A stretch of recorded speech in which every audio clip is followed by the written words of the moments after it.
Over 200 million people in the world want to work, need to work, but they can't find a job. While we often think of unemployment in economic terms, the labor market, recession, salaries, etc., we ignore the health and social impacts of a lack of work. So let's dive into it. Harvey Brenner has spent decades researching the real cost of unemployment. According to his research, only in the US, every 1% rise in unemployment leads to 40,000 more deaths. That includes deaths due to heart attacks or suicide, among others. In 2016, he coordinated a study on this topic for the European Commission. The results were clear. There was a clear relationship between unemployment, cardiovascular illness, and death. That was particularly the case if the unemployment was of long duration and if it was a man over 45 years old. Yet, what's the process? How exactly can unemployment lead to disease and even to death? The economic problems of losing a job are obvious. No more paychecks and problems to pay bills, the rent, and even buy groceries. This financial stress and uncertainty can be overwhelming and lead to the development of mental health problems. According to a poll, 70% of unemployed Americans say they have experienced more stress than usual. Yet, all these problems are not only explained because of economic issues. Employment can provide daily structure, routine, and a sense of purpose. When that is suddenly gone, it can leave a void that is difficult to fill, and that triggers feelings of frustration, hopelessness, and despair. Often, that's particularly the case for men who have been raised to think that work is the main element of their identity and what defines their success and their worth.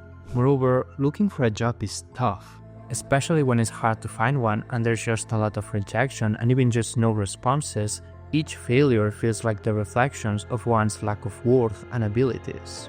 Often, being unemployed also leads to stigma, to being judged or being afraid of being judged as lazy. That, of course, creates feelings of shame and low self-esteem. However, all this doesn't quite explain how unemployment can lead to higher mortality. Of course, in some extreme cases, mental health problems can lead to suicide.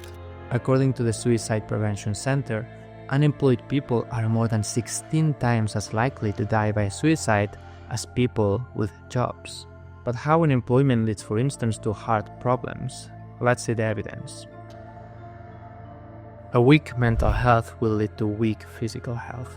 Researchers say that stress hormones, anxiety, and reduced self-care all lead to more illnesses during unemployment. For instance, chronic stress can trigger physiological responses like increased blood pressure, which is a risk factor for heart disease.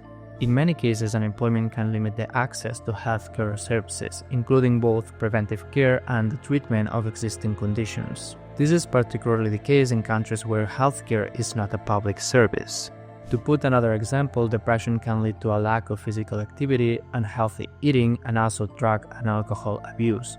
All of them can also create heart problems. The long-term unemployed, for instance, are 3 times more likely to have an alcohol-related illness. In fact, the longer you are unemployed, the worse the impacts get. A survey by Gallup showed that almost 20% of long-term unemployed Americans were being treated for depression. The figure was around 10 to 13% for short-term unemployed people. The same survey showed that people who have been unemployed for a long time slowly become hopeless. Over 70% of long-term unemployed people did not think that they would find a job in the next month. The figure was around 30 to 37% for short-term unemployed people. Yet, there is hope. Studies show that being unemployed hurts less when you have social support and connections. The pain is also lower when you find meaning and purpose in other areas of life.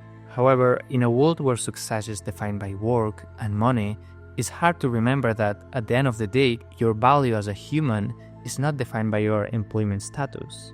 So, stay hopeful and disciplined in the job search, but find purpose along the way.